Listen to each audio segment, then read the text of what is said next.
And I'm also going to silence my phone because I do have my phone on full audio, so I can hear if anyone needs to call me. There we go.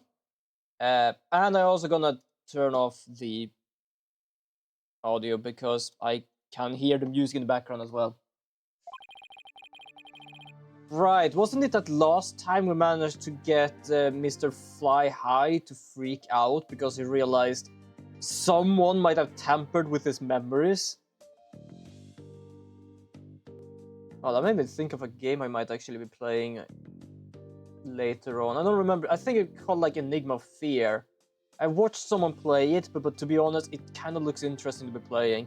So I'm gonna get it at some point. His notebook, but yes. Yeah. Basically, they tampered with his notebook, which is the only way for him to keep track of his own memories. I'm not sure if I should be surprised or not. One thing's for sure, he won't be an easy adversary. So, do you think Pierce did it? Fuck yes. It's too early to say anything at this point. Well, to be fair, he is the one that, oh, I am the master's head butler. He doesn't need to tell me what he wants, I can just do it because it is his word.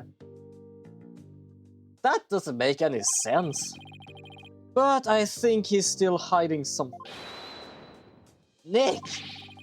Why did you pin everything on Soren's back?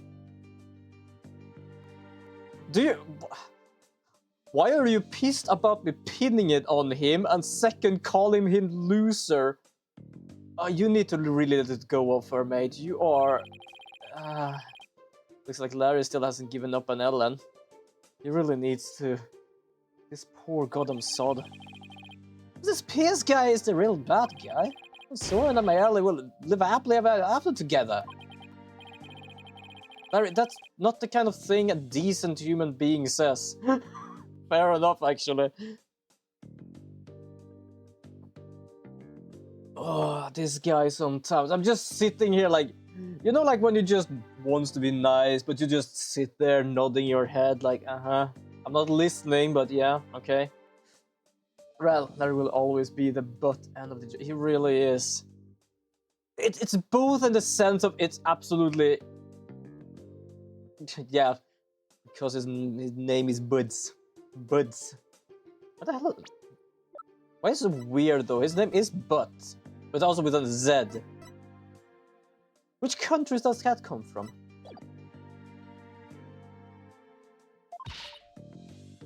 Shame on you, Larry. The funny part is, like, I can never take him serious anymore. It's like, I know how much bullshit he does, and it's just like, oh, hi again. What are we to expect this time? It's like, I don't know. I have to give up on my Ellie. They promise you'll make you happy. Okay, that... None, I think. Could be wrong, but I don't think that's a normal family name anywhere. Yeah, it was basically just why I asked for fun, because his name is Butt, with a Z. I was like, why is your name Butt with a Z? I don't know what to think about you. First of all, you want them to basically go apart so you can marry one of them. Second of all, then you say, like, make sure she gets a happily ever after, which is basically like a win. Could you stop? And also, what's happening with his eye? Can you see his left eye? If I look, like, too long at it, it looks like someone has punched him and it's gotten swollen. Never mind, I was wrong. It is? Wait, you mean a butt with a Z is actually a surname? Oh my god. I'm sorry, people with that name. That actually has that name, that will make a joke out of it, but that's because they make a joke out of it. I do sincerely apologize. Alright, fair enough. Absolutely fair enough. I'm sure Soren will make her happy once all of this is said and done. The trial is about to resume, Mr. Ryan. Alright, you ready, Maya? Let's go. You look so goddamn nervous. Just sit down or do something. Apparently his origin is from southern Germany. Oh, so this guy is German then. Fair enough. I do love I said that as a joke and it ended up actually being a thing.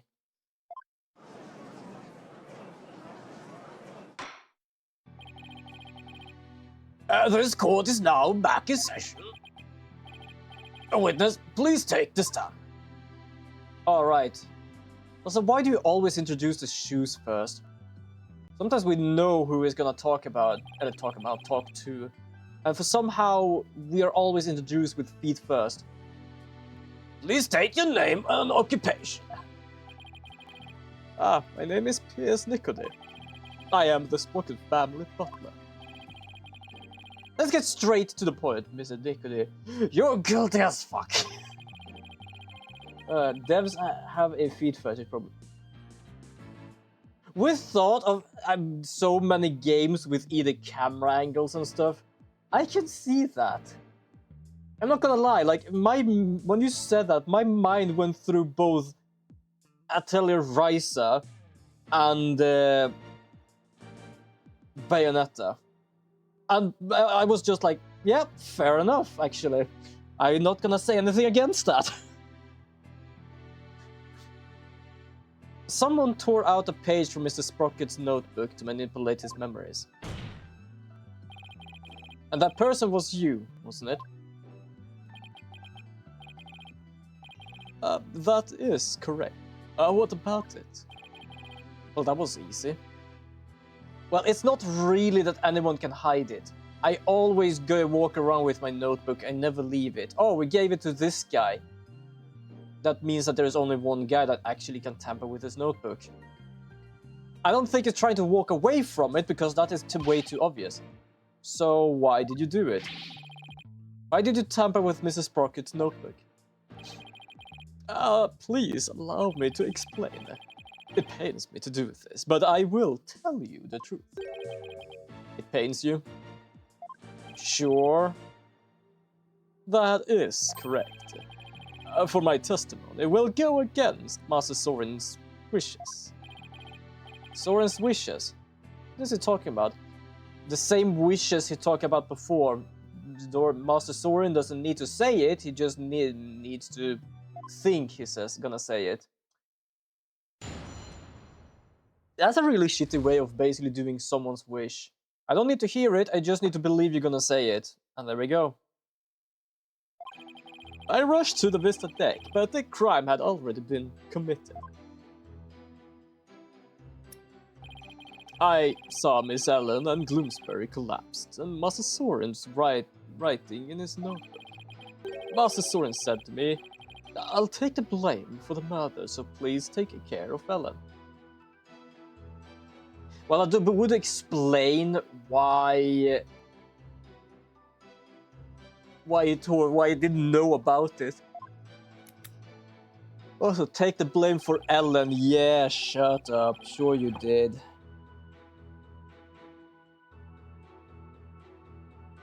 But I went against his orders. I tore the page out of its notebook and hid the body.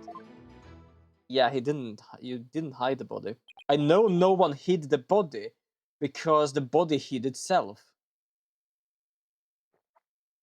Wait a second. But Mr. Sprocket was writing in his notebook at the time. Could it be... I struck and killed dumbass. It was meant to be a confession, admission he killed Gloomsbury himself. The weird part I have in my mind... Hold on, I'm gonna check something. I can't check it.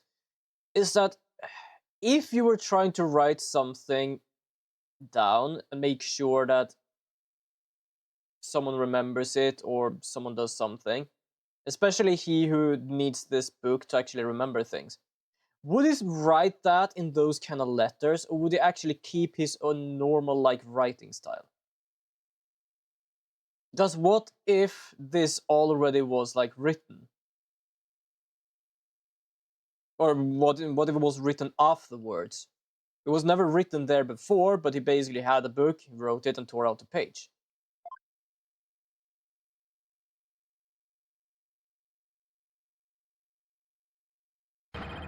He wrote that message to take the blame for Mr. Wyatt. That is correct. Master Soren did hit Gloomsbury with a timekeeper to save Miss Ellen. Even in panic, your handwriting style remains the same unless you're super shaky from pain, fear, or similar. Yeah, this... I can't... Why do I know? I can't even check my things. But yeah, like, that is kind of like you are in such a panic you need to write with your whole goddamn arm. Not just your hand, but arm movement.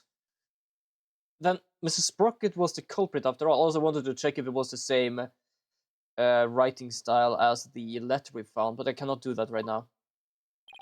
However, that blow did not kill Mr. Gloomsbury. That makes sense. Mrs. Sprocket's injury wouldn't allow him to put much force into it. Enraged, Gloomsbury tried to attack Master Soren, who was already seriously wounded. But just in the nick of time, Miss Ellen hit Gloomsbury from behind. And finished him off, it would seem. So, the one who inflicted a fatal blow was the defendant. Mate, Mr. is Mr., not Mrs. I am pretty certain I read Mr. there. Either that or I just pronounced it wrong. Like I can do this sometimes. I am gonna have to, like, check this goddamn recording. It might just be that I'm trying to say Mr., but for some reason become Mrs. Like, I don't, like, punctuate it properly. You keep jumping between saying Minster, Mr. and Mrs. Yeah, I have no idea what the hell is going on. Yes, that is correct. But Master Soren tried to take all the blame onto himself. No way! This is pretty bad, Nick. No kidding. Pretty bad is an understatement. Well, Mr. Wright, it seems your decision to call for Mr. Nicodemus has backfired. For the true culprit behind this case remains the defendant, Alan Wyatt. Could this get any worse?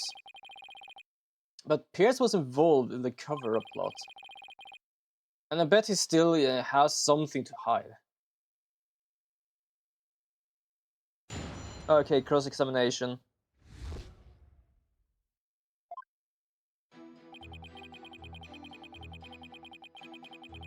Hold it! I think I'm gonna focus on, like, hiding the body. Wait a minute. I thought you went to the Vista deck with Mrs. Sprocket. Actually, that is not true. What do you mean? I found this out afterwards, but Master Soren went to the Vista deck alone. He went out the escape hatch in the reception hall, and went along the outside wall.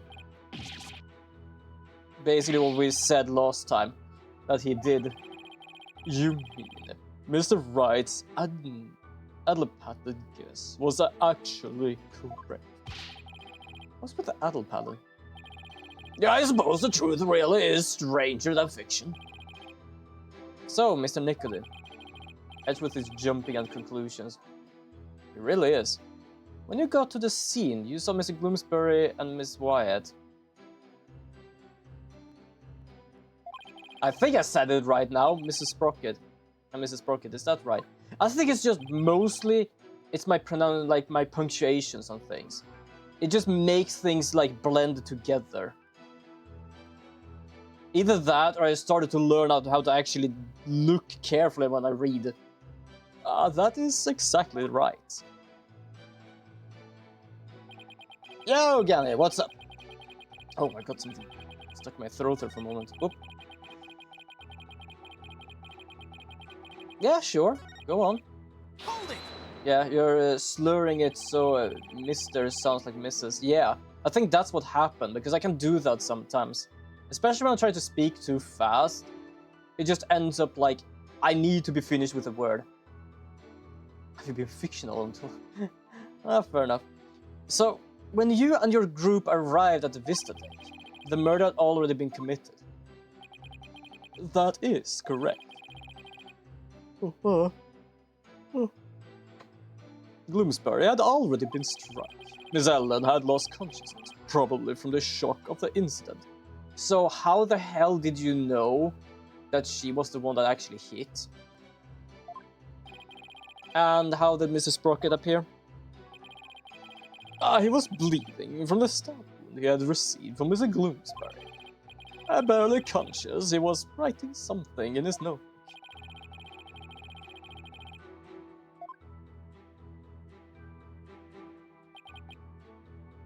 Hold it!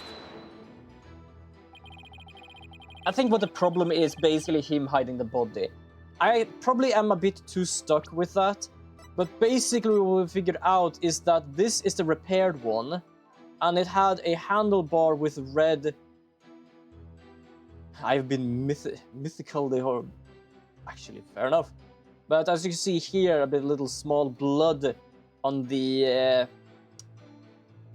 handle basically, and the problem is that if we check the already fixed one, which is somewhere, where the hell is it? Wait, don't we have it anymore? I'm so confused. I thought we had one of them. Okay, anyway. The blood is supposed to be on the inside. I feel like I'm a bit too stuck with that, but that basically means that whenever he says, I hid the body, he didn't. Because whoever had bloody hands and is inside is the one who did it. So Mr. Sprocket wrote a note of confession in order to take the blame for Mr. Wyatt. Ah, yes. That notebook is... the only form of memory Master Soren has. Does you understand what his action meant, I trust? What did it mean, Nick? To Soren, everything in that notebook is true. So Soren tried to take the blame by altering his own memory to make himself think he did it. That is, like... That's such a way of giving yourself a poker face.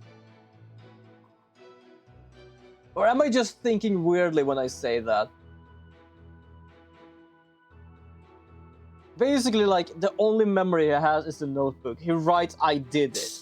Which basically means that, oh, I did it. Isn't that just giving yourself the worst ever poker face? Like, did I actually do it? Oh, well, it says here, so I probably did.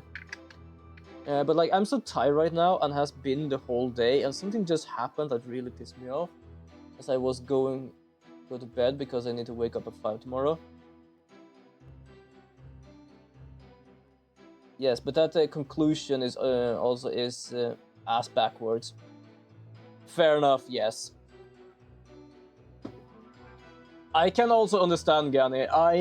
There have happened sometimes when I just fall asleep with not a bad mood, and yeah, I don't really wake up in a good mood either.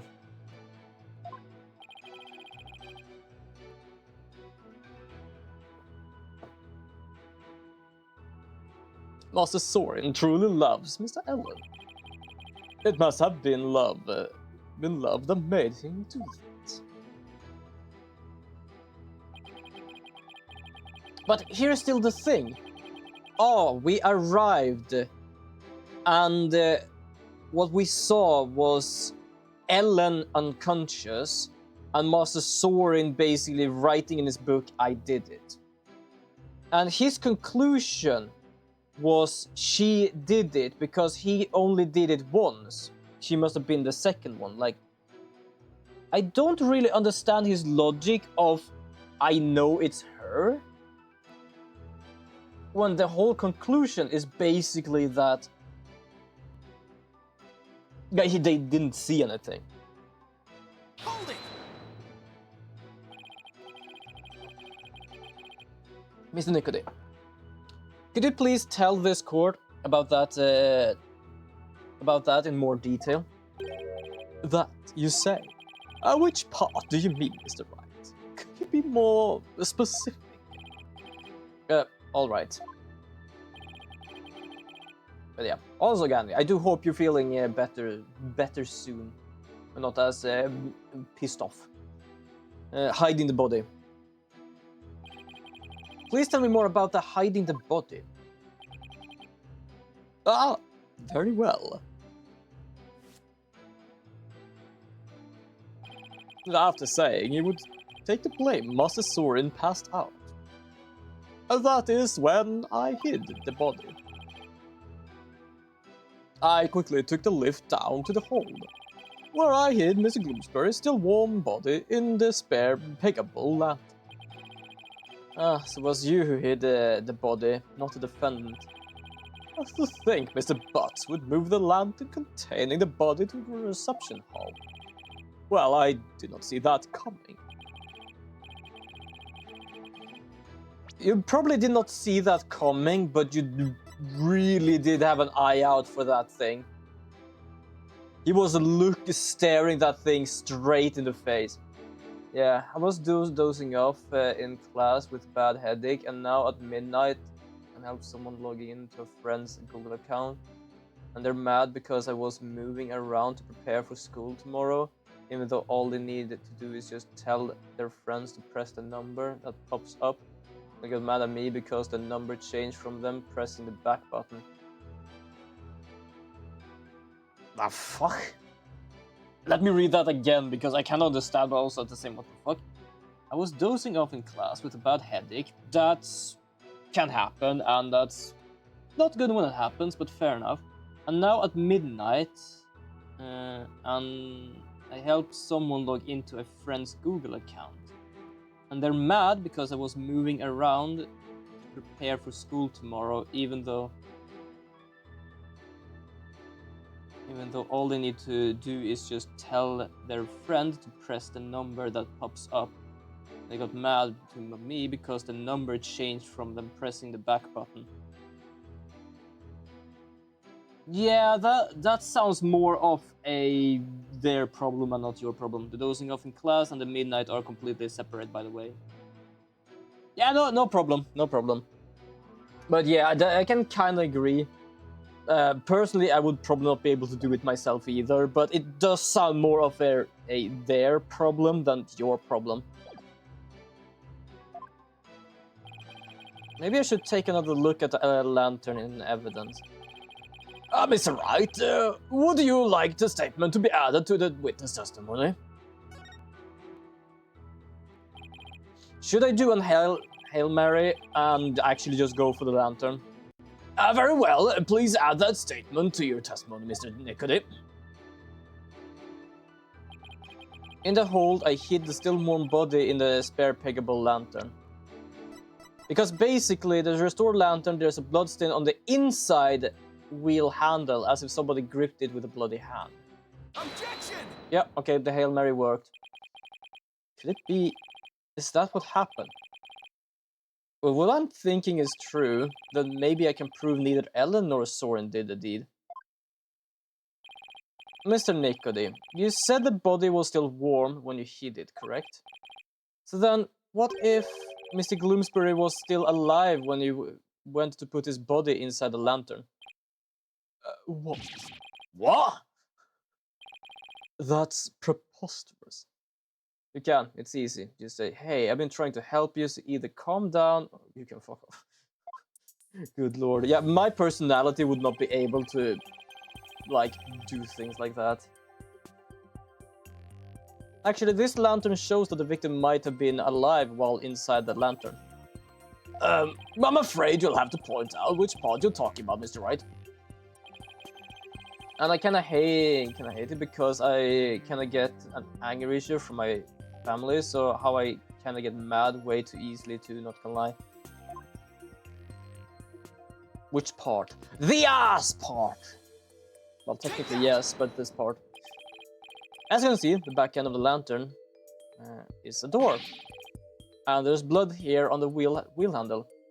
But yeah, I can kinda understand, like there are sometimes I can get annoyed by things, depending on like how often it's like piled up on me. But yeah, I hope it goes better soon. Objection! I hope you feel better soon with that. That bloodstain must have gotten there when the witness put the body inside the lamp. It in no way shows that the victim drew his last breath while he was within the lantern. Oh, hold on. Hello, but damn! I did. We shouted at each other in the middle of the night for no fucking reason, and now I'm the bad guy for not helping them through. Know that feeling? My Hungarian blood boils easy, so while I'm calm often, I can explode in an instant. I mostly just explode if like things are really getting annoying over annoying over annoying. Like, it takes a lot to really make me angry, but it depends on like how much of the same thing. I disagree, Miss Edgeworth. For you see, in putting this lantern back together, the police inadvertently placed the inside handle on the outside, and vice versa. No, you're not. If they don't see that, then they're an idiot who doesn't deserve you to be your friend. I can agree. Because yes, you get angry because they get angry at you, but you're getting angry because you're trying to help, and the only thing they are doing is basically, you're not helping me enough. We can only do certain things from distance or even beside each other or anything like that. Like I help my grandparents with like a lot of like electronic stuff, because sometimes they have problem with the computer or mobile and stuff like that. And it's not like I get angry at them and they don't get angry at me, but it's basically it's like I can help as much as I can with whatever knowledge I can. The rest is either up to them, because I, as me, cannot fix that. And that's the same for you. You're trying to help them from your position. They have a better precision, which means that they should be able to do something, but at the same time, they seem to not either want to or not be able to. The friend had no reason to get angry with you, but you getting angry with them, they're 100% reasonable. Well, you're saying that is kind of funny. Fair enough. In other words, the wheel handle got swapped. Oh my, so they got swapped. Yes, they got swapped. What? But that is ridiculous. It is not, if you actually checked another one. Not at all. If you compare the other male Pegaball lantern in the reception hall,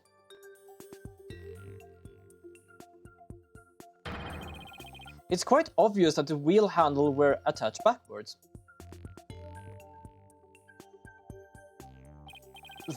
The detective in charge of the restoration will see me in my office later. Ooh. Yeah, fair enough. I also just want to get that off my chest, so thanks for listening, by the way. No problem. I can definitely say getting things off the chest is a good thing. It really does help, so yes, yes, I'm glad you actually got it off your chest. Trust me, letting things just be there is not helping. Yeah, then there is at least we can do, and most of what we can do, because we are basically on the other side of the world. Sorry, Emma, and good luck. But absolutely, we are a community. We are here for each other, as good as we can. In that case, what does the bloodstain on the wheel handle mean? The bloodstain didn't get there by chance. When the victim was put inside the lantern, he was only unconscious, not dead. Yeah, I know that all too well. Yeah. When he regained consciousness, he probably tried to get out of the lantern. So he grasped the inner wheel handle, and that's when the blood got on it. This proves that the victim was still alive when he was inside the lantern. At the time, I was completely convinced Gloomsbury was dead. I had checked more carefully. Yeah, I had. Had I checked more carefully, he might have survived. Yeah, sure. We can listen to something cool as well. Always nice to listen to something cool. Unfortunately, to be sure, but not significant enough to change this trial's outcome. Again, I disagree with Edgeworth. Yeah, because it's as he said, oh, he hit him, oh, that's self-defense. She hit him, oh, that's murder. Okay. He was still alive inside the lantern. Ah, that doesn't change anything. It does. He was still alive. That means it wasn't murder. It actually has a very significant impact to this case. The victim was struck by the defendant, and then died from his injuries some time later. Okay, fair enough. I was playing Pokemon Omega Ruby and got shiny Ralts, so I can finally achieve my dream of getting the oh so beautiful shiny Mega Gardevoir. Ooh, wonderful. I actually have that game. I'm gonna have to get a new battery for my DS so I can play some of the DS games. I kinda miss that. Still works, to be honest. My Game Boy still works. I'm impressed by that. There's nothing more. Objection! That's where you're wrong. Let's take another look at Mr. Gloomsbury's autopsy report, shall we? Please focus on the description of his injuries. Not gonna lie, Mega Gardevoir really... Even now. I mean, to be honest, a Mega Gardevoir looks kind of fancy, to be honest, especially with that like gothic dress looking thing. Also, heads up people, we're gonna have an ad in about 5 minutes. Cause of death, cerebral hemorrhage from a strong blow to the head. One contusion was found on the back of the head and one on the side. The blows were caused by the same weapon. Please focus on the description of his injuries. It says one contusion was found on the back of the head and one on the side. Yes, the one Mr. Sprocket gave him and the one Mr. Wyatt delivered to finish him. No, the defense would like to submit a different interpretation. A different interpretation? Not evidence this time, eh? The victim was knocked unconscious by the first blow and was then put into the lantern. Yeah, the black funeral dress being the alternative to a normal white wedding gown was an amazing move on Game Freak. Yeah. And then, what about the lethal blow by the defendant that the witness talked about? Yes, well, that didn't happen. After some time, when the victim regained consciousness and tried to get out of the lantern, that's when he received the second blow that finished him off. Taking into account the fact that the victim was alive for a period of after the first hit, and then did receive a second blow to the head, it does seem entirely possible. Yes, as long as the first blow didn't kill the victim instantly, then there's a possibility that someone other than Mr. Sprocket or Mr. Wyatt delivered a fatal blow. That's all you got. Even if there was a time lag between the two blows, the prosecution's position doesn't change. What? What do you mean? It's elementary, Mr. Wright. After the reception, when the defendant was cleaning up the reception hall, the victim who has been supposed to be dead suddenly came out of the lantern. The defendant grabbed the murder weapon, which was right there, and finished him off. Also, hello Phoenix Wright, welcome to the stream. Hello Edgeworth. Yes, but welcome. I hope you have a wonderful day as well. Hope you're doing great. I like normal Gardevoir, but shiny and normal, but the Mega Evolution is 100% or 100 times better as shiny. Yeah, absolutely fair. Of course it does, Your Honor. Because it's exactly what I proposed at the very start. Yes, it's a real phoenix. Oh, I see. It seems a tangle of mysteries has unraveled into a single thread. But as long as there's a possibility that the fatal blow was delivered by the third person. If you're really watching Lord of Salva, the court.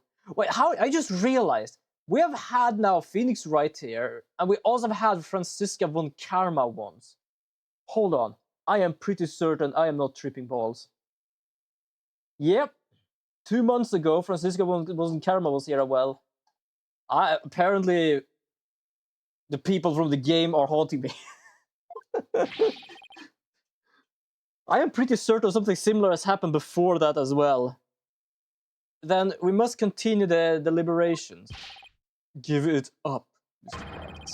Unless you have something to prove the presence of your precious third person.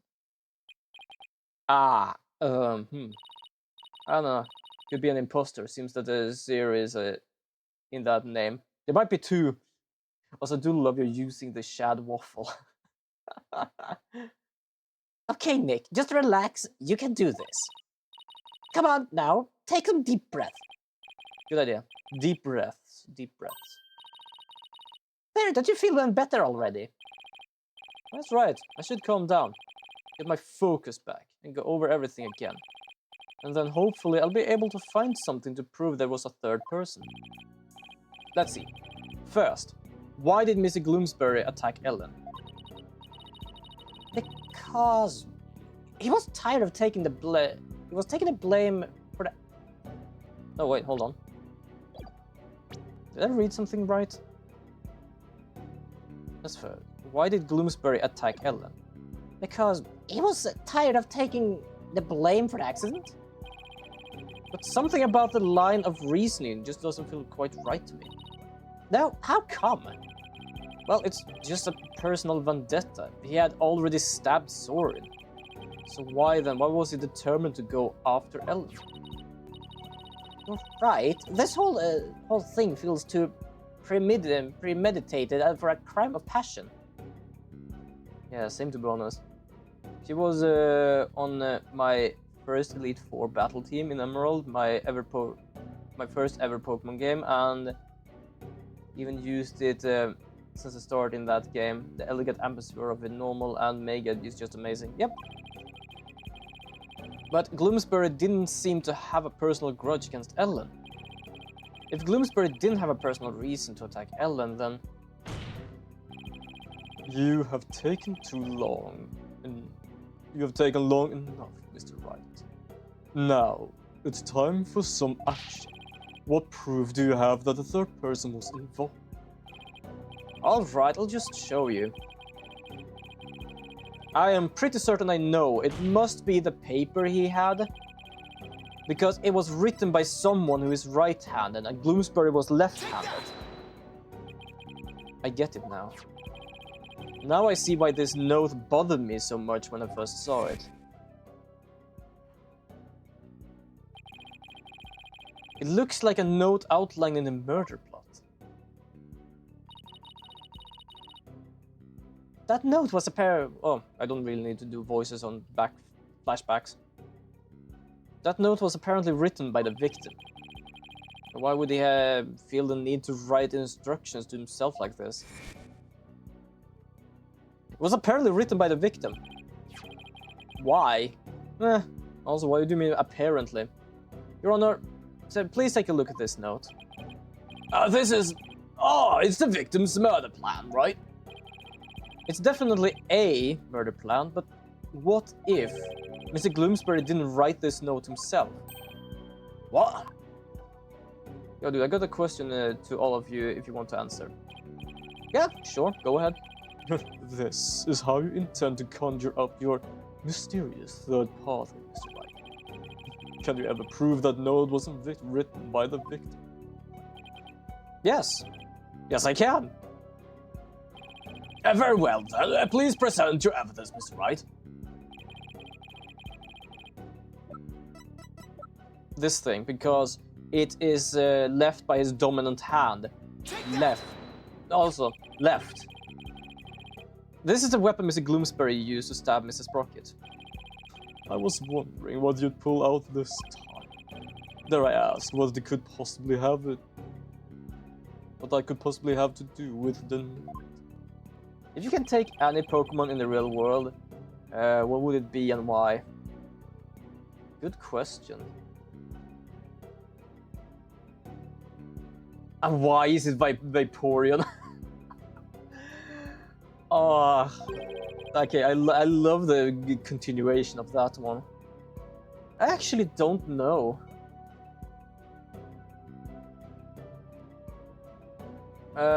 Good question.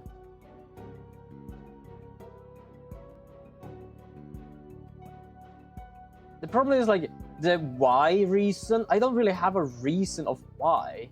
So my brain just goes through like cool Pokemons I like, and it's like, why would I actually have it with me? The only one I can think was basically like Zoroark, because it looks sick. At least the original one. The other, the Hushan one, it doesn't really look as good. Sure, the little one looks nice, but not the evolved one. The why reason, I don't really have a why other than it could actually make itself look like someone or something else. Or is it just someone else? Probably someone else. That's not really a reason, nor is it a reason I had in mind, but it can do it. So that makes the victim left-handed, correct? Exactly, Your Honor. The police looked into it too and confirmed as much. Now, take a look at the smudge in the writing in this note. Notice how the smudges only start from the middle of each preceding line. Had this been written by a lefty, the writing would be smudged from the far left end. And the person who picks Zoroark or Ditto are either down horrendous or they just like them. That's the thing, I just like Zoroark. As I said, I couldn't figure out a reason of why, I just actually like Zoroark. Either Zoroark or... what is the other edgy one called? Darkrai. But I couldn't figure out a why reason. How you can eat both Pokemon. Yeah, fair enough. Had this been written by Lefty? Yeah, there we go. Jack of all trades. Eevee. Yes, Eevee is adorable. I couldn't figure out a reason why, but Eevee is adorable. This means that whoever wrote this note was definitely right-handed. In other words, somebody other than the victim wrote this note. What? But if someone other than Mr. Gloomsbury wrote it, then what does this note mean? Ooh, Darkrai is also good. Maybe even Yveltal. Yveltal is also nice, like, it's a bird, but yeah. I actually have a illustrated Pokemon card with Yveltal, it looks sick. So clearly, this note isn't a murder plan written by Mr. Gloomsbury, but rather, these are instructions to kill Mr. Wyatt, issued by someone else. Objection. Yes, Eevee would be cute. If it wasn't the victim who wrote these so-called instructions, then who wrote it? Most people involved are right-handed, you know. He is correct. The majority of the family and their employees who were on the share ship are indeed right-handed. I must say that is a very good, very rough and slippery conjecture you proposed. It was a good idea because, first of all, someone who is right-handed need to write the note, which means someone ordered the murder. It doesn't just mean most people are right-handed. Sorry, but this is not enough. It is enough to say, the fucker didn't try to remember it himself, he was ordered to do it. It would be perfect because it looks like a fluffy dog, and if the evolution would still work in real life, then it can become any of the evolutions later on. Yeah, that's true. Leave it out to me to Edgeworth to go for the juggler. Oof. This the red is right. Yep, I did. Just make sure. This culprit who ordered Gloomsbury to attack Ellen. What could their motive have been? It doesn't seem very likely Ellen did anything to incur anybody's wrath, right? Right. Not too likely, anyway. In that case, it has to be about Soren. If somebody were to hold a grudge against Soren, what would it be about? That accident, I guess. Imagine needing a charger for your phone or you call over your Jolton. Also, I have a follow-up question, but this is probably just gonna take long, so just answer as much as you want. Fair enough. I could understand if Gloomsbury felt resentful about having to take the blame. But the one who lost the most to that accident was Soren's sister. She lost her life after all. Soren suffered too, of course. He was crushed by losing somebody so precious to him. If you could make a team out of 6 favorite Pokemons and bring them to the real world, what would they be? Oh, that is definitely a longer question. Somebody precious, huh? Soren's sister. Wait, there is one more person. There's someone else who must have held a grudge against Soren. Did you figure something out? I think so. I think there's somebody else used Gloomsbury to try and get revenge against Soren. Did you say somebody tried to get revenge against Mrs. Sprocket, right? The person who manipulated and used Mrs. Gloomsbury was Selena's fiance. The person who used Mr. Gloomsbury to try and get revenge on Mrs. Sprocket, and then finished off Mr. Gloomsbury, finished Mr. Gloomsbury off to silence him, was a man dear to Mrs. Sprocket's older sister, Selena Sprocket's fiance. Not that I'm not positive, but it's certainly possible. This fiance could have made Gloomsbury attack Ellen to get his revenge on Soren. What? A fiance? Yes, fiance. But let's start with the first Pokemon, Zoroark, because I already said Zoroark once. I think I'm gonna do the same as Meister then if I can have another one, which is Eevee. Order in the court, order I say! Yes, it does seem quite believable that Miss Selena Sprocket's fiance will bear a grudge against Mrs. Sprocket for this role in the accident. Exactly, Your Honor. Maybe your fiance was trying to murder Miss Wyatt. In order to make Mrs. Sprocket... Miss Wyatt. Yeah, I did it again. I read it too fast. This time I actually catch myself. In order to make Mrs. Sprocket experience the same pain he'd felt. Objection. I don't know about the other ones, though. Miss Sprocket's fiance was a surgeon, if memory serves. But the only people who attended the reception were family and staff members. His fiance used to be a surgeon, but only family and staff members attended. Isn't being a fiance technically you become a sort of a family member? Or is it like, oh, you weren't married yet, so you can just F off? That doesn't really hold water with the whole thing of, yeah, we're just leaving him behind. I kind of want to say God of War just because, but I don't know. That's the third one. Maybe, but then that just means that Miss Sprocket's fiance must have been among those who attended. What? Really? Of course. Otherwise, how could he have killed Mr. Gloomsbury? Oh, I see what you're doing. This is another giant bluff, isn't it? Not really. Alright, I'll bite. Who exactly do you claim this fiance to be? Yes, I would like to know as well. I like gossip, you know. Okay, fourth Pokemon, because yes, I'm gonna say put Gardevoir there just because. It's very hard because I can't remember every single Pokemon.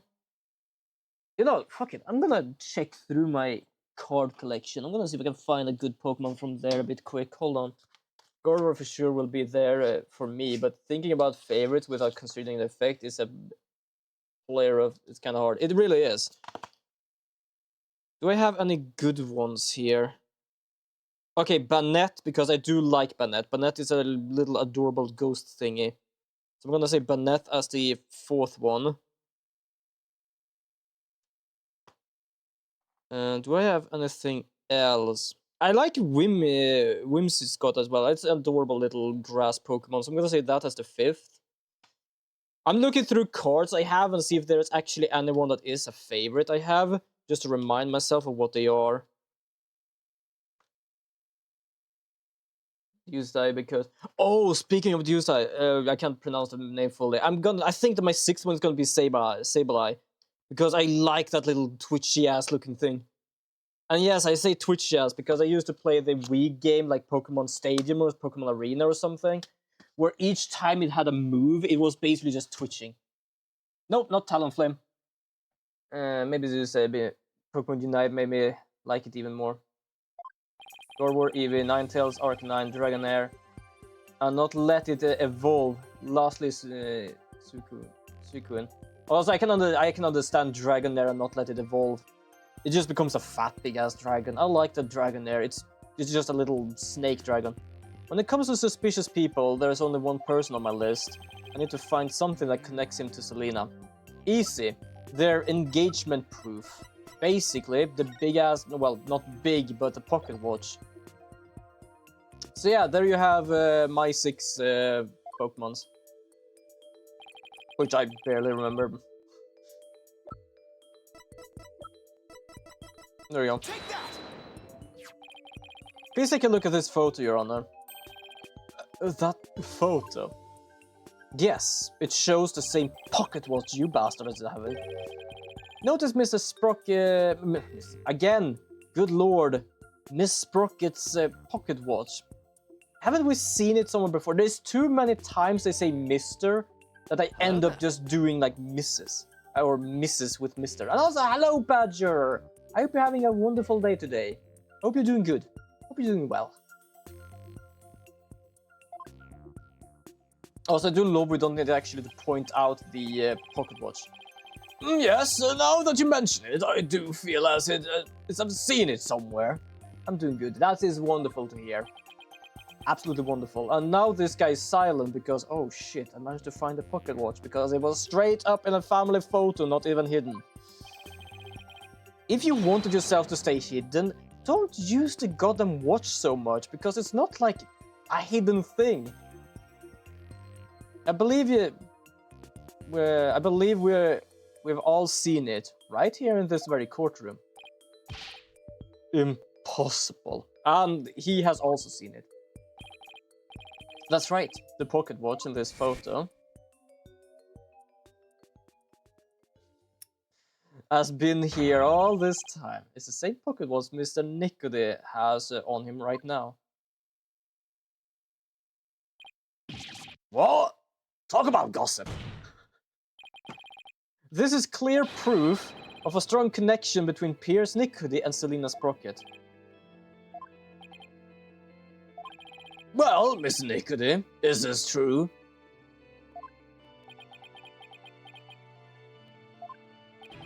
Well, he's silent, Mr. Nicody. You were once engaged to Selena Sprocket.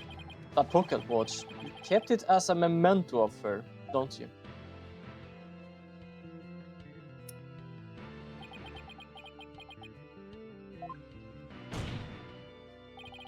Mr. Nicody. You planned to rob Mrs. Sprocket of his loved one. To make him feel the same pain as you. Isn't that right? But Mrs. Sprocket managed to fight back and knock Mr. Gloomsbury unconscious. You thought Mr. Gloomsbury was dead and hid his body in the lantern. Could you stop being silent? You're standing there like, oh, I've already won. We found out who you are, you bastard. That's enough to basically pin it towards you. But then you may notice Mr. Gloomsbury regain consciousness.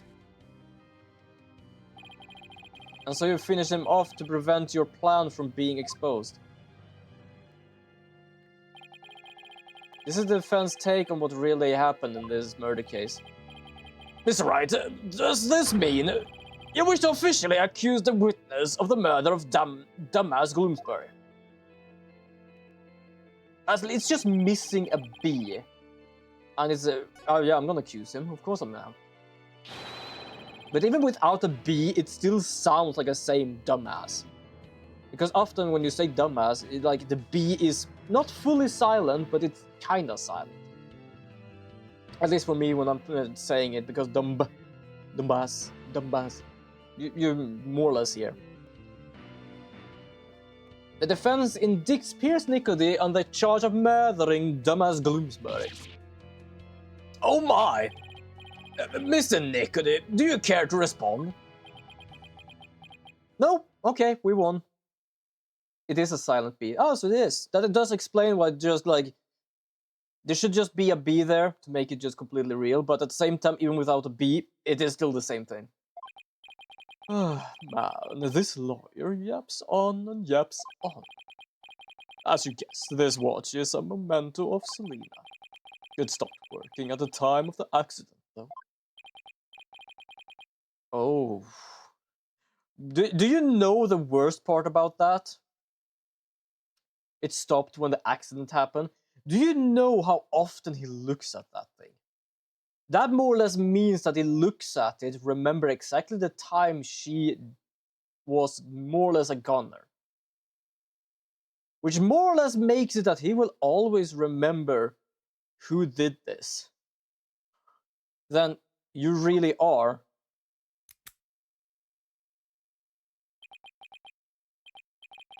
Yes, I was Selena's fiance, and not just her fiance, but the surgeon beside her death. Objection!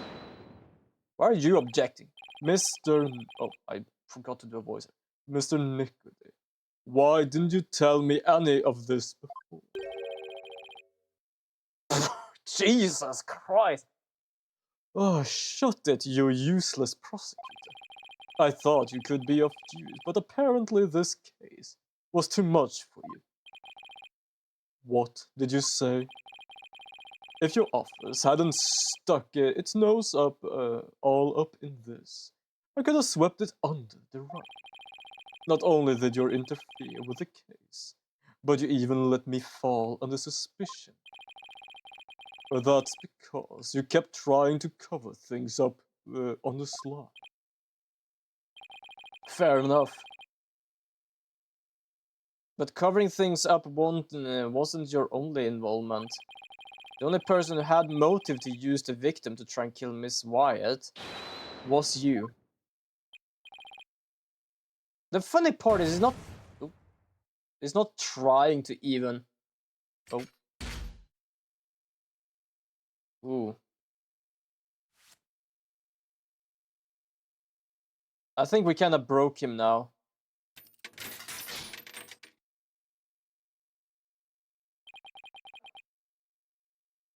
Okay, I'm not gonna lie, he is kinda scaring me right now.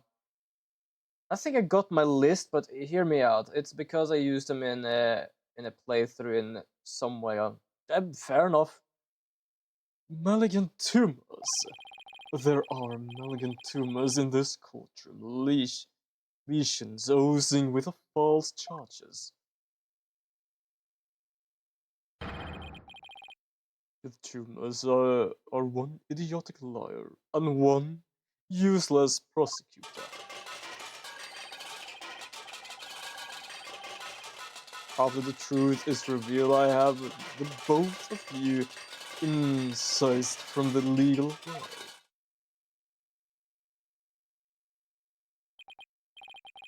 I like to see you try. With the power of the sportive family, it'd be a... I can't pronounce that. Kinch? I really hate sometimes when they do a C and it's like, oh, it's either an S sound or a K sound. Or it's upgrading the thing. He is more or less becoming Dr. Eggman right now. What the hell? I will now begin the operation. What did the world happen to Mr. Nicody? Singe. Thank you. So it is an S. It's like the short I watched once, where it's like, here you have the word heart. And it's like, when then they do another one, which is like not heart. Oh, then it's you have here, which is basically heart without a T. But it's not har. It is here. It's kind of the same thing here. It's like, oh, you need to pronounce it like this. But there's no full logic on it. It's just pronounce this because there's nothing there. It was kind of stupid because it went through so many words that it's like, oh, it have the same 3 letters, or at least the same 2 letters, but it's never pronounced the same thing. Gardevoir, Neoscarada, Primarina, Lupone, Luxray, and Usai. I was gonna put a legendary, but couldn't think of one I'm used much. Yeah, fair enough. To be honest, I do actually like Meowscarada, even though it's like the whole, yeah, we make them look extremely female. I think I actually did get a female on my first playthrough of, or my only playthrough of Pokemon. What is it called? Purple. Reason why I use them in since they're nice to hug. Yeah, fair enough. I see Lupone is the reason for hear me out. Yeah, to be honest, it's like any time I'm about to basically even mention Lupone, Gardevoir, or even Masquerada, it's like I don't want to mention them because I know what people is gonna say, even though my mind doesn't even go there to begin with. Nick, look what it did to that shoulder make. Okay, do you remember when I said that shoulder make actually looked like a turret? I'm pretty certain he made it actually become a turret now. Quit your yapping before I suddenly secure your chatty lips shut. It's like he's a completely different person. Sure looks like it, huh? We can't let our guards down now. Mr. Nicody, it's finally time for you to testify to the truth. It seems we're entering the final act at last. Yeah, lol. The fact that I actually grind the fuck out of my loop on it in my first Platinum playthrough just so I can use it in the Elite 4 battle was kinda crazy. Witness your testimony, please. I wouldn't want this guy as a surgeon because he looks hella mad. Like, that mech looks like something Dr. Eggman would build. I'm terrified. I love his fucking testimony. His testimony is just silence, silence, silence.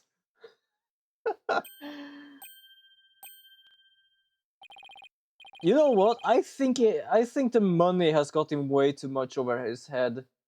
He is the head butler of the family, which means that his word is the family's law. Oop.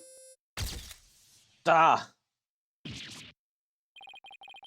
He took a picture of me or something. I love that his hair is so goddamn solid, it actually looks like it's a part of the skull. His hair has so much gelatin in it. It's just like, nope. It is just completely not money, revenge and the power he wields for that purpose. Yeah, not fully money then, but yeah, the power.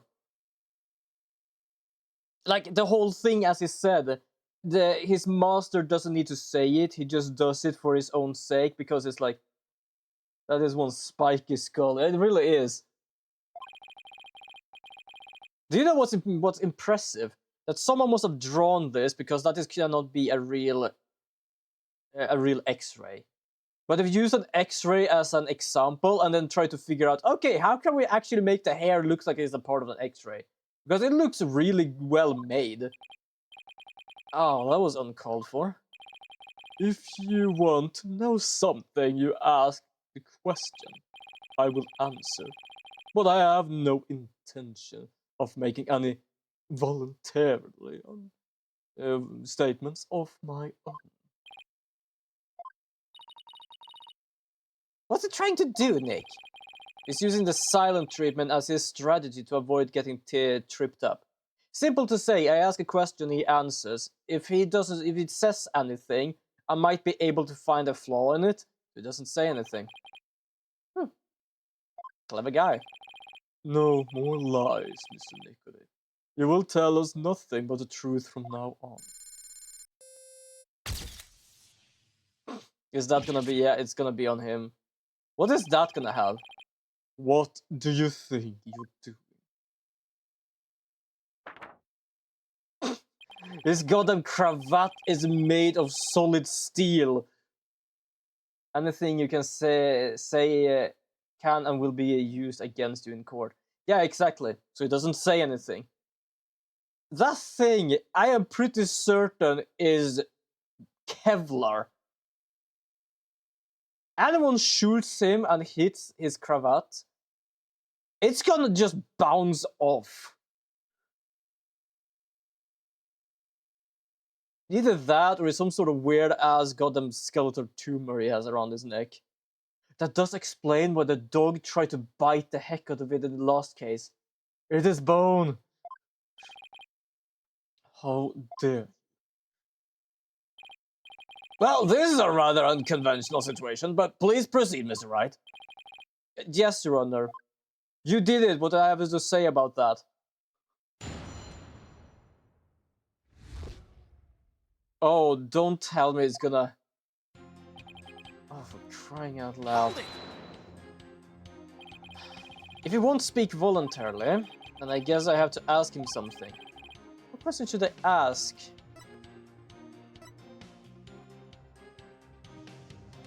I don't know. Everything here seems absolutely good. Do you have a grudge against Soren? You've been nursing grudge against Mrs. Sprocket over the loss of your fiancé. Isn't that right?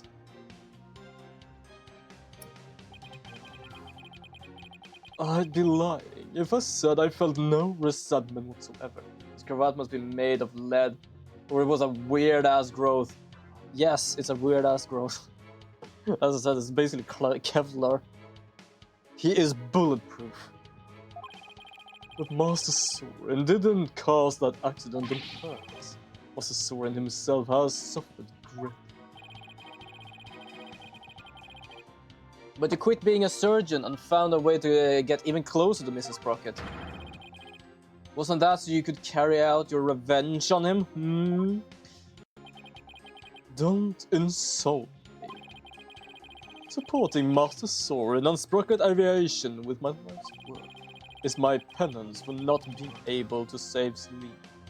This is how I honor you. I'm gonna check something here. A vehicular accident on March 8 led to the death of Soren's older sister. Soren was also in the car and suffered severe injuries. It was publicly announced that the driver had been Bloomsbury, when in fact Soren was the one behind the wheel. I feel your devotion as both a fiancé and a surgeon.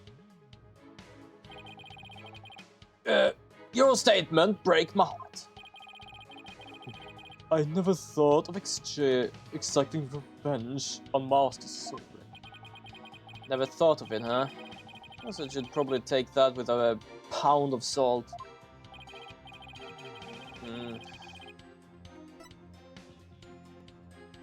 I don't know. Let's not add that for now. Let's get through everything. Hold on, I'm gonna just check if it's the same questions between all of them. I'm gonna check if every silent treatment here is like another, like the same one. Otherwise, I have 6 to choose from. Ah, okay.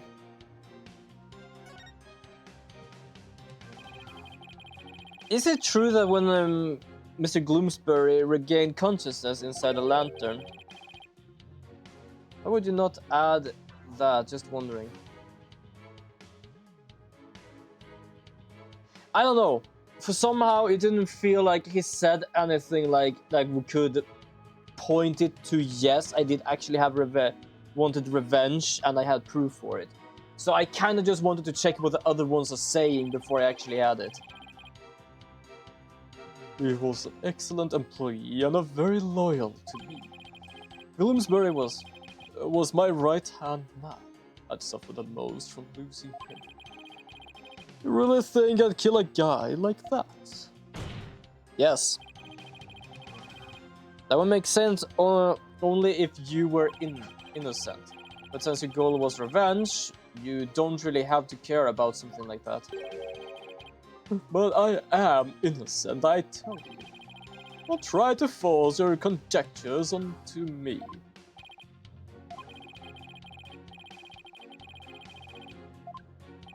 Okay, now when I know that everyone is basically everything, I'm just gonna add everyone. Yes, please, Your Honor. Every little bit can drag I can drag out of him helps. So I'm gonna basically add everything here. So I'm gonna go. Yeah, Gloomsbury's my right-hand man. We're gonna press this one. Grudge against Soren. I hope this is not gonna be a sort of order thing, where I basically have to like have them in a specific order. Also, yeah, I'm skipping this because we have seen it. It's just that now I'm actually going to add it to the testimony. For some reason, my eye is like itching like hell right now. Ooh. Because now I don't like it doesn't like have any purpose of not being added. Before it could be like every one of them had 3 choices, and I had to basically find which one was the best.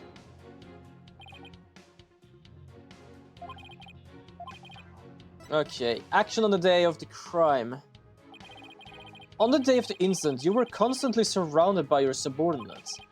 Is that right? Absolutely. I was in some line of sight at all times. I was in someone's line of sight at all times. After all, I was busy taking care of every detail of the event. Mr. Edgeworth, I believe your investigation back up my claim. I got statement that said groups of his subordinates worked with him in rotation. So he was always with someone. As the prosecutor just said, I couldn't even get close to the lantern containing Bloomsbury by myself, let alone kill me.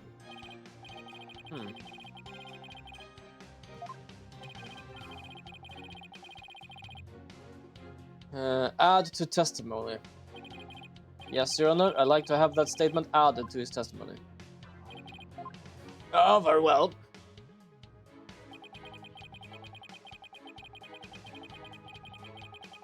Hold it! I'm just gonna, like, press right now. See, we're always in someone's line of sight. I was surrounded by family members and staff as we prepared for the reception. During the reception, I was stationed behind the sweetheart table to attend the couple. Oh, really? What about a certain machine that shoots out something that makes it hard to see? Fair enough. During the reception, I was stationed behind the sweetheart table to attend the couple. Why could I have possibly committed murder? Oh, when you said that, you actually made like something completely just clink in my head here. You are right, there is a lot of fog. Not only that, he is looking over at the bull here. He could have done it by now.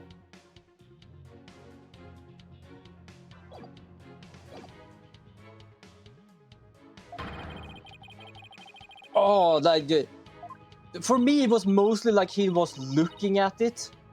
But now when you actually said that, it was like, oh yeah, that's bloody true. He was staring the hell out of that thing. Well, as long as we have some kind of testimony from him, there has to be. Let's compare his testimony against the evidence and find an inconsistency, right? Exactly. That's it, I have to do this right. So basically, I can't press on anything. I'm gonna... Objection! There we go. Mr. Nicody testified that was always with someone at the time of the incident, and never had a moment alone to commit the crime. Yes, the police investigation backed that statement up, doesn't it? But there was an opportunity, in fact. One and only one. A moment when Mr. Nicody could have killed Mr. Bloomsbury without anyone noticing. What? The one thing that made that moment possible is shown here in this photograph. With all those people watching, I couldn't have possibly committed a murder. Do not believe me, Your Honor. This lawyer is a malignant tumor. He wants to infect this judicial... Jesus. Mr. Nick, I would ask you to keep quiet this time. We need to evaluate the defense's claim. And your yammering only serves to throw further suspicion your way. I love how he's kinda turning it around in the sense of we need to listen to the defense because he has a claim now and we're gonna have to listen to it just because of the rules. And second, I am the prosecutor trying to help you out. You start talking, you're gonna be in trouble. Because I already know Edgewood doesn't like this guy anymore. Mr. Wright, let's see this one thing you mentioned. But be warned. This had better not be one of your off-handed claims. Who do you think you're talking to, Miss Edgeworth? I'm always bluffing. Very well, Mr. Wright. Please point out for us the one thing that made the moment of the murder possible. Time travel. Edgeworth just said, I don't like you, but this is my job, so shut the fuck if you don't want to be found guilty. Yeah, exactly. It's basically like, as a professional, I tell you to keep quiet, or otherwise you might be found guilty. But in a sense, I also tell you to just shut up because I don't want to listen to you. The one thing that made that single moment possible is this. I will guess this thing then, because technically I could show him the fog machine, but... The one thing that made the moment of the murder possible is this thick mood fog that engulfed the entire reception hall. It is under the cover of this fog that Mr. Nicody murdered the victim. Because basically, if Mr. Gloom and Doom there died, he could have basically have not falsified everything, but gotten away with it, because he might or might not have written the road, but no one knows, because we only know it's a right-handed person. But the problem was, Mr. Gloomsbury was still alive, which means that he must have died at some other point as well. So, yeah.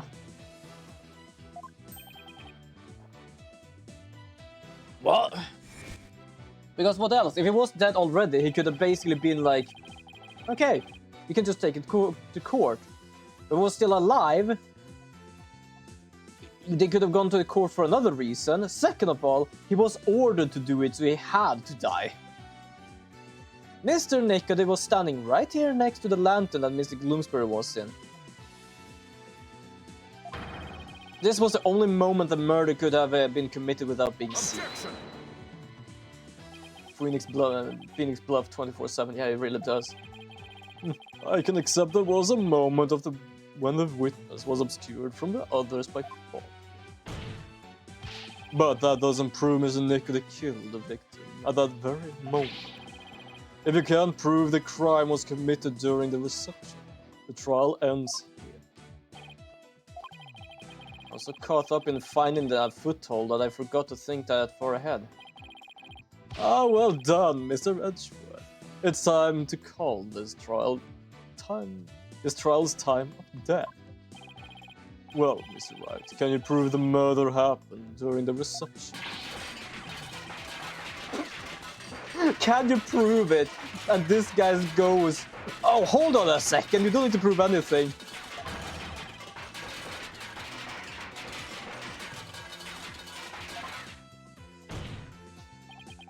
Quiet, witness. I have no intention in victory. All I care about is the truth. One that we can only arrive at throughout further deliberations. I do love that Phoenix acts surprised about that, but ever since we managed to help Edgeworth in the first trilogy, he has been with finding out the truth. Sure, if they can't get to the truth by any sort of means or any sort of evidence, then yes, the truth is what comes out in the end. Enough of this, Your Honor. This trial is over. No, Mr. Nicody, that is for me to decide. Mr. Wright, can you prove it? Can you prove that the murder was committed during the wedding reception?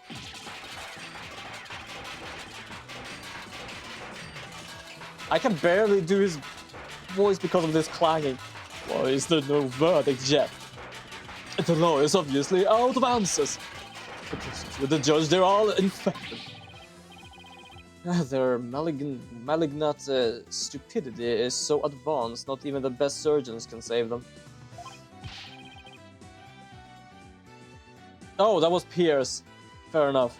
In fact, not even the brain transplant could cure them.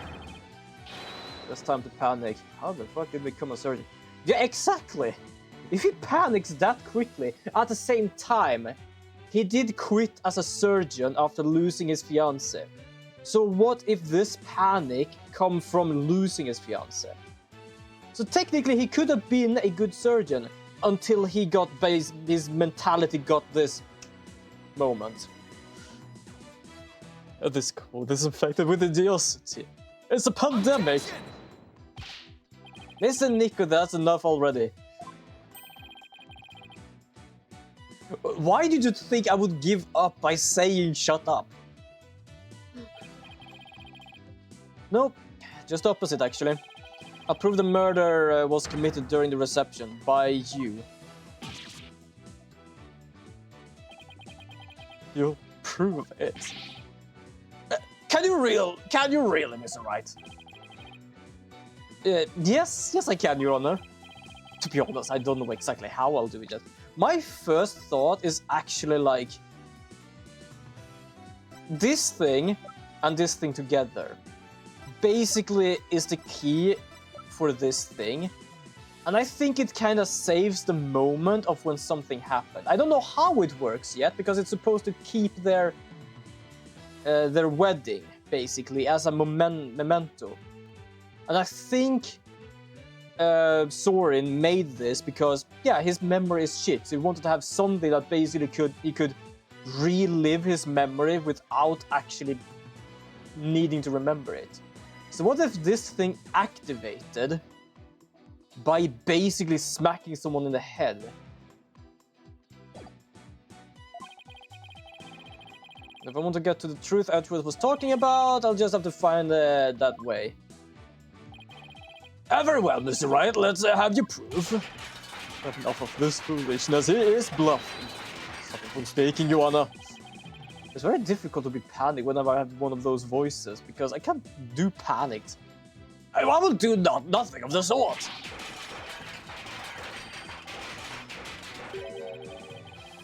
Enough of your foolishness, Mr. Nicody. Also, we talked about him as his power before. Yeah, he is basically out of his league with the whole power thing. You're just a district court judge with the power of the Sprocket family Isle. This judicial body will not succumb to the influence of money or power. Now, then, let's hear it, Mr. Wright. Let's hear your truth. Think, Phoenix. Remember everything you've learned so far. You can do this. You can find definitive evidence that will lead us to the truth. Oh, the judge took some lessons from Francisca. Oh, fair enough. Also, I just realized, for some reason, my brain went just meme street when I thought of this. But we basically goes into his head and follow this little train of thought. Anyone else think of that like that meme? Is it like an aneurysm meme or something? I don't know what it is for meme, but it basically goes into somebody's head and you just see it just like grow. I don't know what it like originates from. I only know where it comes. Like I don't know what it is. I just can't say what it is for something fully. It's funny that the judge said that, considering how it was in the first game. I think it's just kind of like gone. It's not like corrupt. It's just don't think straight sometimes. How can I prove the murder took place during the wedding reception? Oh, the aneurysm with the blood coming out of the blood vessel. Well, not coming out, but basically expanding. Like, I don't know why, but my brain went there this time. If Pierce committed the murder during the reception, then he have to have used the murder weapon.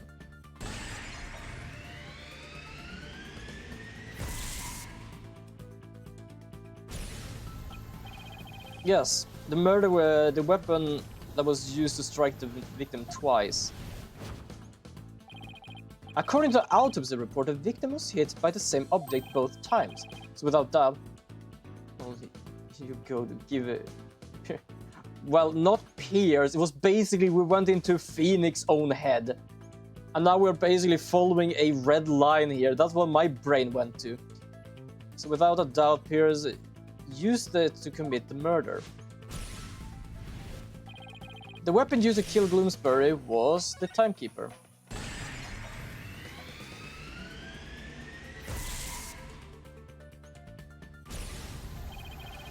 If Pierce struck the victim during that one single moment...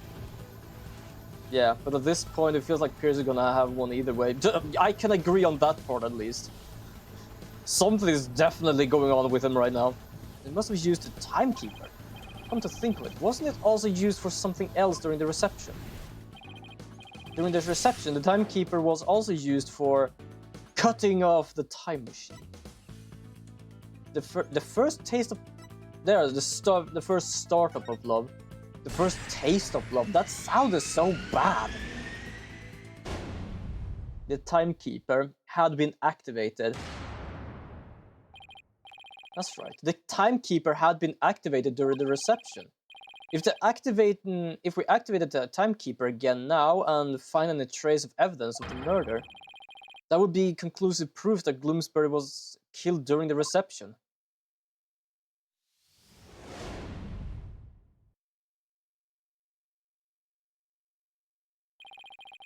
A special ceremony took place during the reception in question.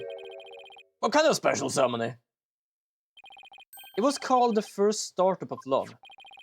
Apparently, the couple activated the timekeeper for the first time during it. Does that mean the timekeeper here in evidence isn't activated at the moment? What would happen if we were to activate it? Why don't we see for ourselves? It would give us a chance to examine it. I just can't with how wide Phoenix's face looks from the front. Fair enough, actually, it does look quite wide. It's like... I don't know, it feels like when someone tries to draw in a mirror way, that you only draw the left side and the right side is automatic, and you just realize, holy shit, it's kind of wide. You are right about that. We see him so often on side view that it's like, holy shit. I didn't really think of it, but you are right about that. And while we're at it, we just might find some conclusive evidence. What? No, you can't activate it. Listen, Nico, they keep quiet or I'll have you thrown out of court and hopefully into prison. It's like a cartoon character that would always look to the side. Fair enough. By the way, Mr. Wright, this is supposed to be a time machine, right? We aren't going to get back into time to Stone Age or anything, are we? I don't think we have to worry too much about that, Your Honor. I'm still a little nervous, nonetheless, but the truth must be known. Very well, go ahead and start up the timekeeper. Do you know how, Nick? I think so. Maybe, perhaps, I don't know. The bride and groom each had a symbol of their love, and when they put them together... Oh, how romantic it was. Oh, that was the maid, technically.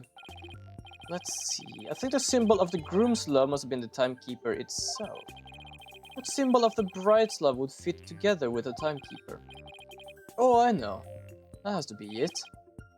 Mr. Wright, are you ready to activate my time machine now? Anyways, I'm gonna hit the sack. Good night, y'all. Yes, do take care and have a wonderful rest. Have a wonderful sleep, Ganny, and have a good day tomorrow as well. Take that! I just randomly put something because we were talking about the bride's mark. I said it again. Okay, it is me talking too fast. Miss Wyatt's pendant. It's the symbol of the bride's love that's necessary for activating the timekeeper. What? Then does that mean you can start it up with Miss Wyatt's pendant? I believe so, Your Honor. Very well. Please try it now, Mr. Wright. I really want to see this. But first, I have to figure out where the pendant goes. I think it goes on the other side. Because here we have one cogwheel. Yeah, no, apparently not. Oh, I'm stupid. It's supposed to fit there. This hole looks like a good spot. I'll try setting the pendant here. It fits. This will be the right spot. I have to find a place to insert the key. Oh, that's simple. It's the same place. This hole in the middle of the pendant, could this be it? You don't know how gears work, do you? I do know how gears work. It's just that I first thought it kind of looked the same. So I thought it was going to be on the other side, like a decoration thing. That's what my brain thought of all the time. So my brain, even in the beginning, thought, okay, it's gonna be on the other side because there's one gear on one side and there should probably be a gear on the other side just to make things look more nicer. But no, yeah, I know how gears works. Now all I have to do is find proof that a crime committed during the reception. Easy, look for the big ass blood splatter.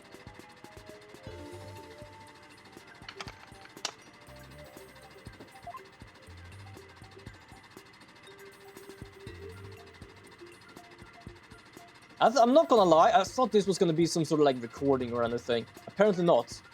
But it looks nice. I think I found it. Conclusive evidence the murder was committed during the wedding reception. And he couldn't never get to it just because it was closed off.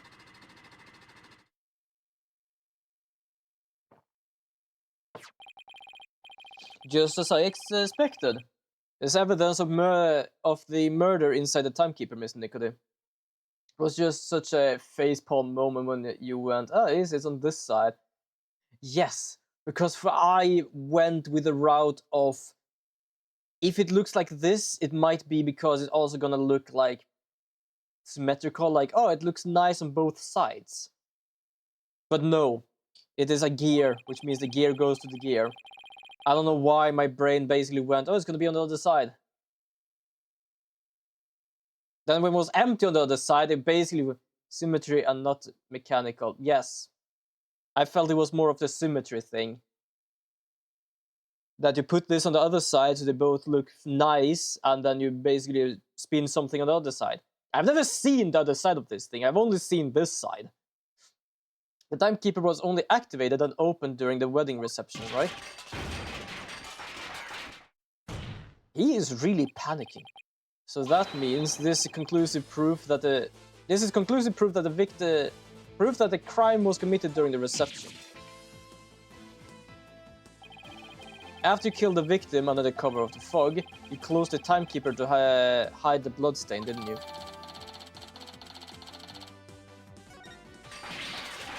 Oh no, you're wrong. Ellen killed Bloomsbury. It wasn't me, I tell you. Give it up, Mr. Nicody. How could the defendant, who was in the middle of pledging her love, have possibly committed a murder with everyone watching her? It wasn't the family, yes. The family members conspired together to kill him.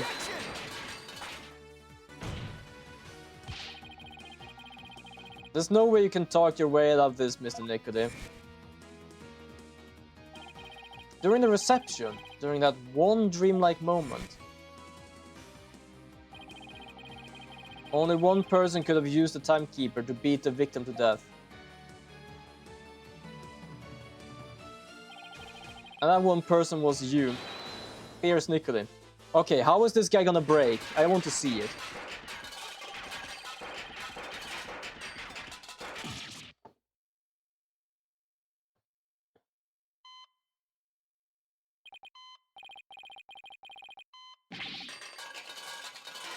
Okay, apparently this is automatic, so I'm not gonna try and read it.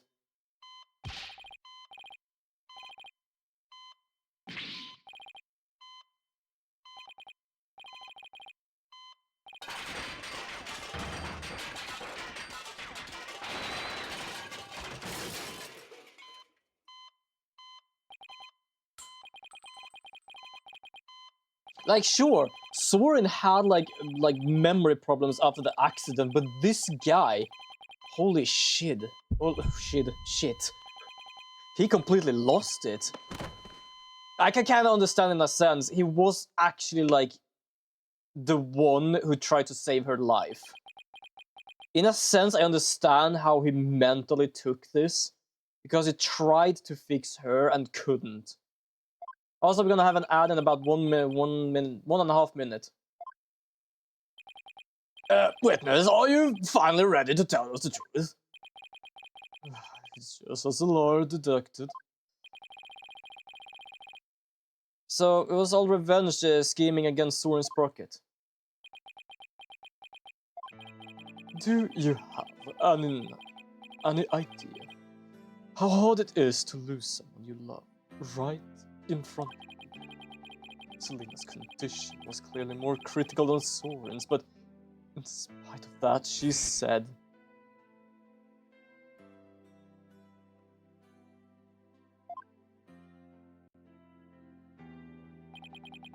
Sprocket's last word. So that was she really meant by those words. I was able to grant her wish, but at the price of her life. What makes me furious is that she asked him to save her brother. This led to her death, but to then want to take revenge on the person your loved one asked you to save, you're basically pissing on the memory of the one you love. I can absolutely agree on that. There is no question about that. So, you got a job with Sprocket Aviation and waited for your chance to get revenge. You got close to Mr. Gloomsbury and hatched this plot. Is that right? Gloomsbury already bore a grudge against Soren. So when I tempted him with an even better position, he immediately took the bait. It was your accomplice, someone who shared the same goal as you. Why was it necessary for you to kill him? I didn't expect to strike Gloomsbury out on the Vista Tech. I didn't expect Soren to strike Gloomsbury out on the Vista Tech. And I certainly never imagined he'd make his way there along the outside wall. Soren's love is the real deal, after all. My plan had been compromised, so for the time being, I hid his body in the lantern and tried to think of my next move. And then Mr. Gloomsbury came to during the second wedding reception. As soon as I saw Gloomsbury, I instantly hit upon an idea. To pin the blame of Gloomsbury's murder on Ellen. You tried to break up the couple by making the bride out to be the murderer. How despicable. Soren was getting the company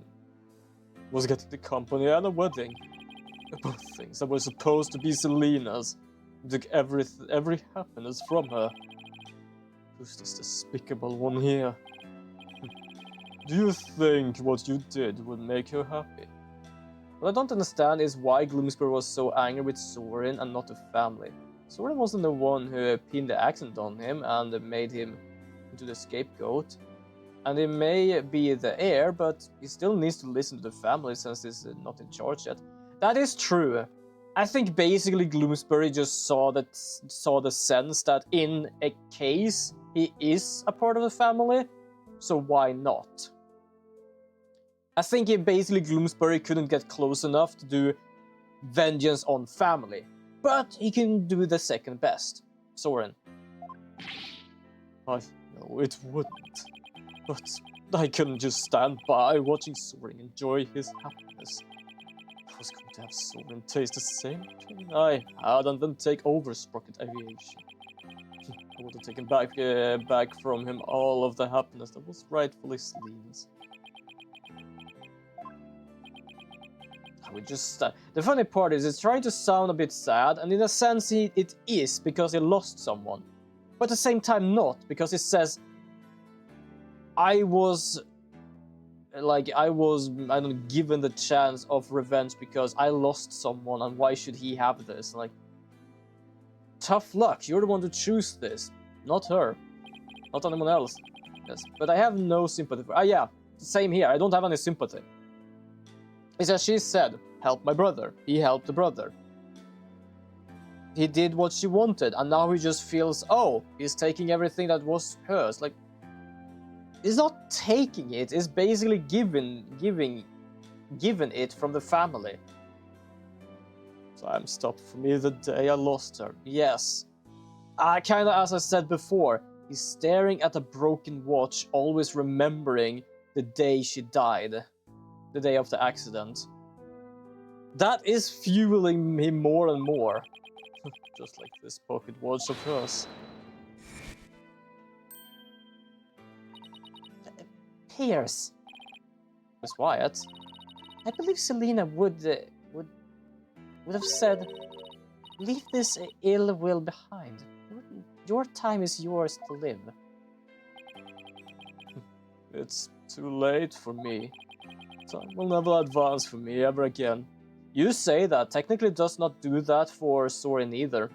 Each time he wakes up, he remembers the accident. He have to write down his new memories. Technically, Soren and Pierce here is in a sense, in the same boat. Other than one decide to not move forward, and one can't move forward. No, I would say... Nope. Oh shit, the clock started ticking. Soren remembers it more vividly every day. Yeah, fair enough. I see now. What I did was wrong. And now the clock starts.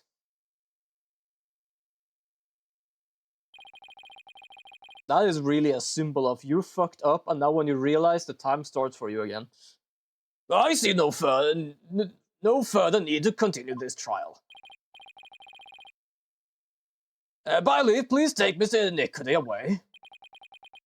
Here's Nickody, another inconsolable time traveler, who lived in the time that stood still. So in a sense, they were kinda the other way around. One tried to move forward, but couldn't because of his memory problems, and one could move forward, but decided not to.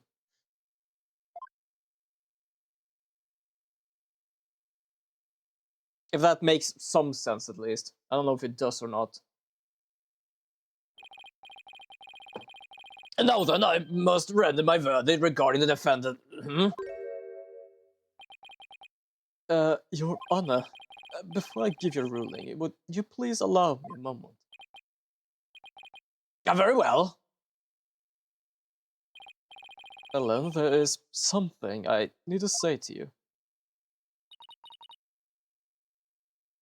Yes, Soren? I put you through something truly terrible. This whole thing happened all because of me. I would understand if you wanted to call off. Jesus. What I like with this though is that he is in a sense afraid of actually losing her.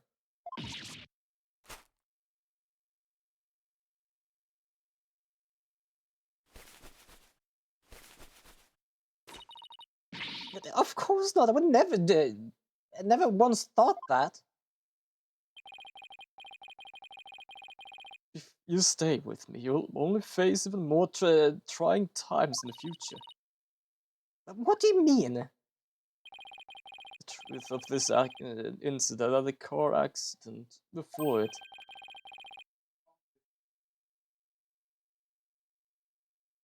Yeah? I can kind of understand that people is gonna be like, why the hell did you all hide this? But just coming out with it.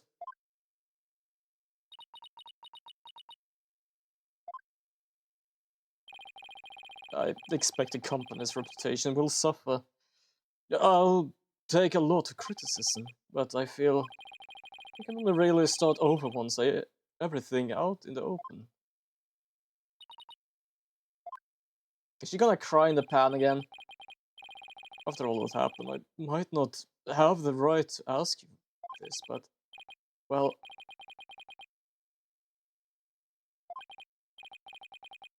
maybe I'll just...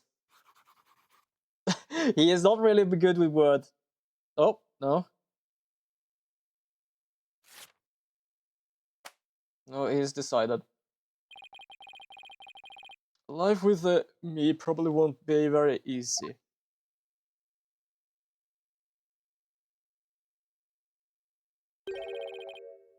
Will you marry me?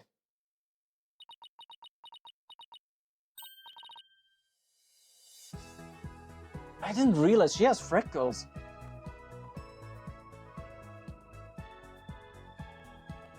I think realistically he wouldn't get much slack from the public.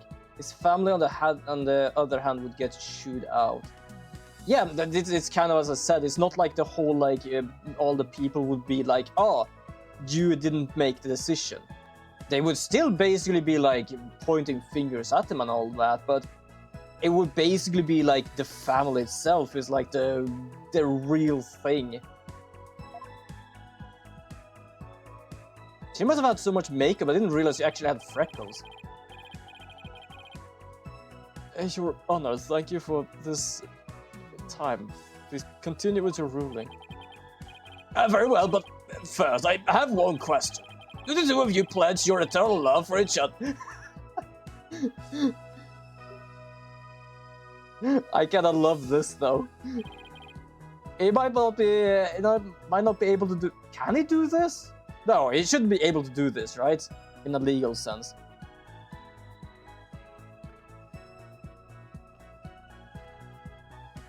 I knew he would do this! Fair enough. Does the prosecution or defense have any objections? If they had, I'm pretty certain someone would smack them down. Well done, Your Honor. Oh, no objection here. The defense have no objection either, Your Honor. This court find the defendant Ellen Wyatt. No, wait, that's not right. This court find the defendant Ellen Sprocket. Would it be kind of funny if it said newlywed instead of not guilty? Personally, I feel like that was a missed opportunity. But that might just be me, actually. This court is adjourned.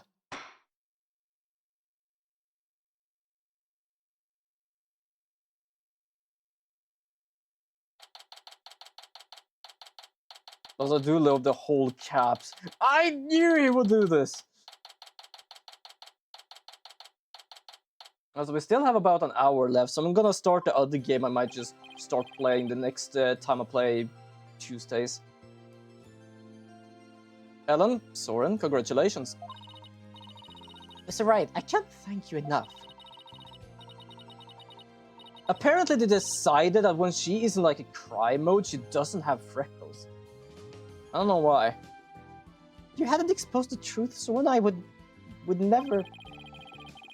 But now you can finally start your new life together, right?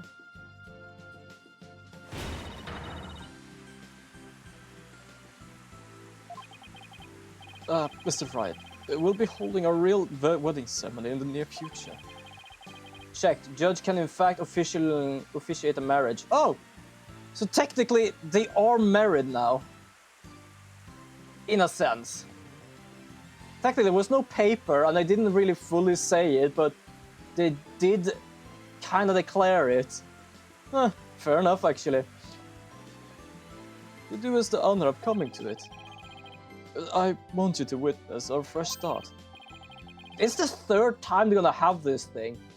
First time someone was murdered. Second time was because there's someone, well, murdered. Something bad happened. Second one was just because of trying to forget about it. And third one is, okay, we're gonna have a real one, and I hope no one dies this time. And Ellen, this time, it'll finally be happily ever after, right? Oh, yes. Two of us, the two of you have preserved and overcome this trial together. Now, no matter what obstacle come your way, I'm sure you'll be able to handle them. And there's another thing I'm sure of too. This person will always be watching over the two of you. Oh, hold on. Take that! The sister. Selena, yeah, I think you're right. But this would be like being married but not having had this ceremony yet. It's not uncommon. Oh yeah, I know.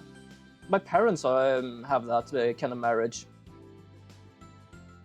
I don't remember, I don't fully remember when. I know I was a kid. I know it was before we went to like vacation, but I know we went into the local courthouse actually. I do love we talked about like, could he actually do that? I just remembered, yeah, we went to the goddamn courthouse. And yeah, they didn't actually have a ceremony.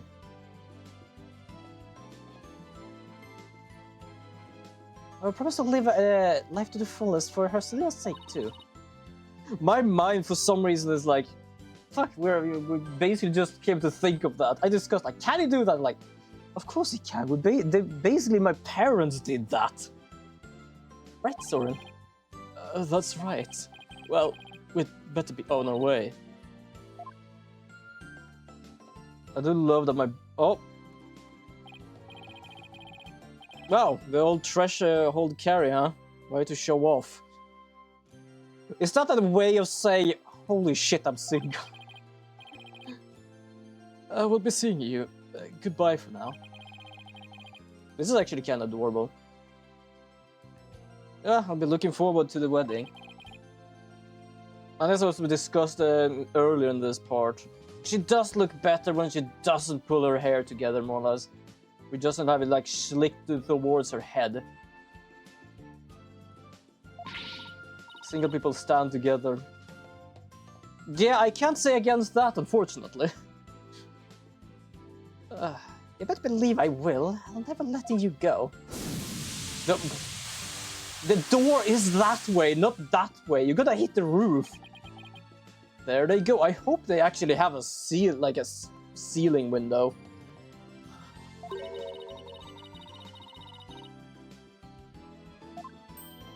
No, you're here.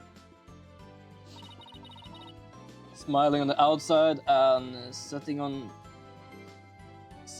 seething on the inside. I don't know. Personally, if it happens, it happens. Right now, if I feel in that way. They're taking us too, right? Oh boy, I bet there's gonna be a lot kind of fancy food. All kinds of fancy food there. Athena, when did you get here? Just now. I would have been here even to cheer you guys on earlier, but Trucy never gave me the chance to slip away. Oh, you're going to be in bigger trouble with her later. Speaking of the wedding, maybe I should ask them to invite Edgeworth. I do love everyone is like, why the hell should he be invited? To be fair, he did help out in a sense, but I don't think he would like it. But he thought Ellie was guilty all the way to the end. That may be true, but...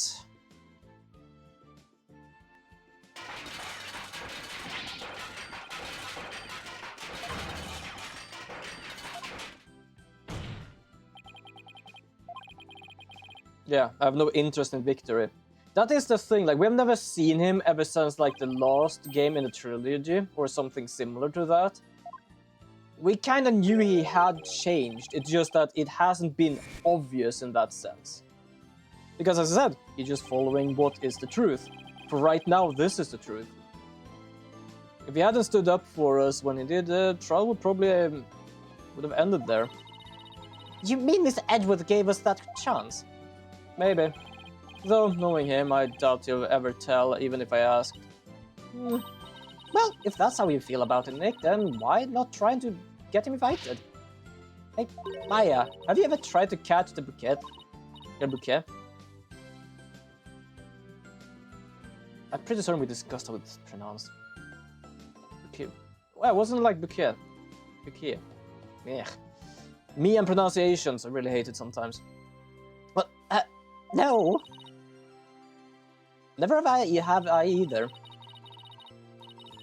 Fighting over a bouquet that's been tossed by the bride. Talk about a fierce competition.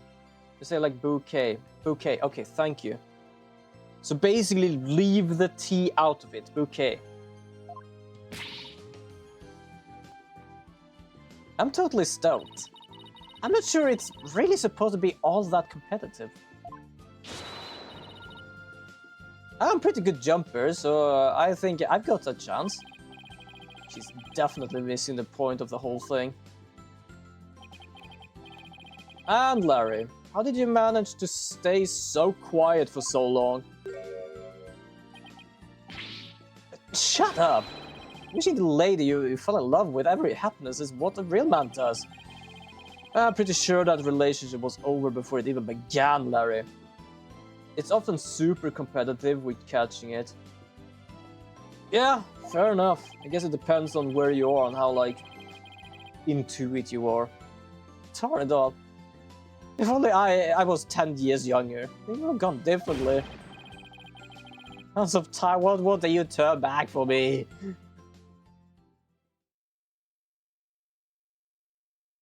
Speaking of the catch, I do remember the cutscenes. We're gonna also see the cutscene and everything. Also it just hit me. We're gonna end this game tonight.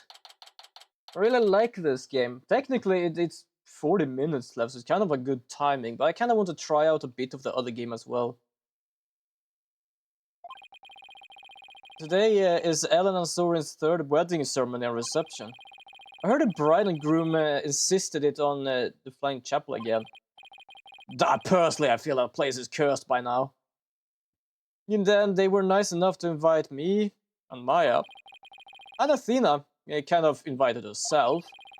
He also invited Edgeworth, Emma, and even Larry. You say third time's the charm, right?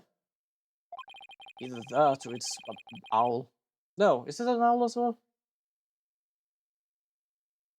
Fuck, it's a Swedish saying of something. I don't remember if it was 2 or 3. I get the feeling it's going to be one rowdy party. Especially one trying to get away with the bride again. Ready when you are.